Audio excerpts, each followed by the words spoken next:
This is the IEEE's well-being assessment methodology.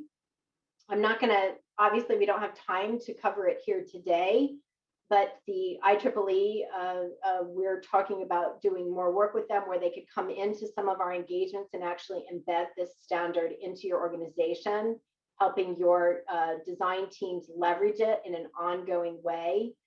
The methodology really starts at, the classic analysis, stakeholder analysis, looking at broadening domains and indicators. So if your technology is focused on government, there's within the methodology, there's a host of domains and indicators that you can further decompose and think about a solution. So, the idea being one of the examples would be something like initially when they were designing a wheelchair that was much more smart in the sense that it could automatically run itself and you could just program it, or you could control it with more electronics and it was smart and it had artificial intelligence.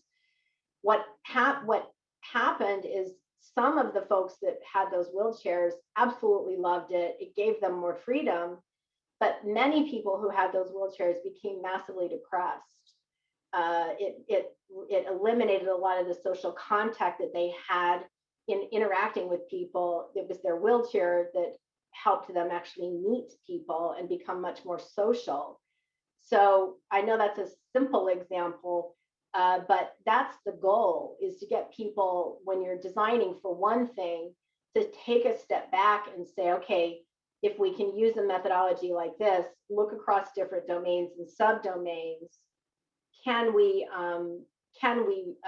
better understand the applicability of this solution to a broader audience like women, people with disabilities, people in different countries, or just other values. The example on the right here is with self-driving cars. Most people, when you talk about self-driving cars, it's okay, it's going to improve our footprint, carbon footprint.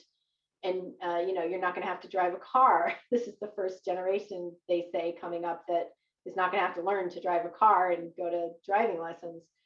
But when you really dive into all the benefits of having a self-driving car, it's, you're going to have less accidents. The quality of life during your commute will entirely change, because you can do all sorts of other things in theory during that commute. And so it's that idea that while a car might have been initially designed around two well-being factors or two value propositions, how do you use a methodology like this to blow that out and to make it broader, to make it more applicable to broader audiences?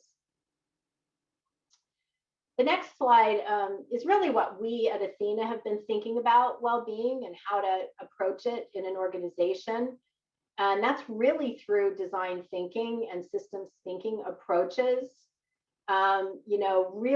So it's really not all that different than what you saw on the prior chart, except for I would say that if you look at the top of the prior chart here, where you're doing the analysis and you're doing the thinking, this is probably really relevant to that stage. Prior to actually going into build anything, you're actually ideating, getting inspiration through surveys and research, brainstorming and discussing solution, and then testing.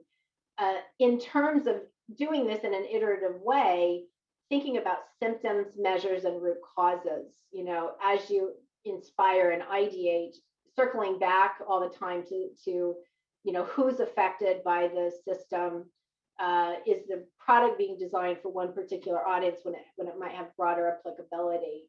And going through this kind of methodology, coming out with a roadmap of interventions, features, functions, future improvements, and value statements that go beyond its initial scope, if possible. So we're just putting these two ideas out there as things that maybe you could take back and think about, if you have strategy folks in your organization who could run some of these sessions or apply the IEEE's wellness standard, these are things that are actually helping us get from principles and high level ideas of what we need to do to address AI and make it ethical, but takes it into now designing it into an organization and how you practice practice what you do on a day-to-day basis.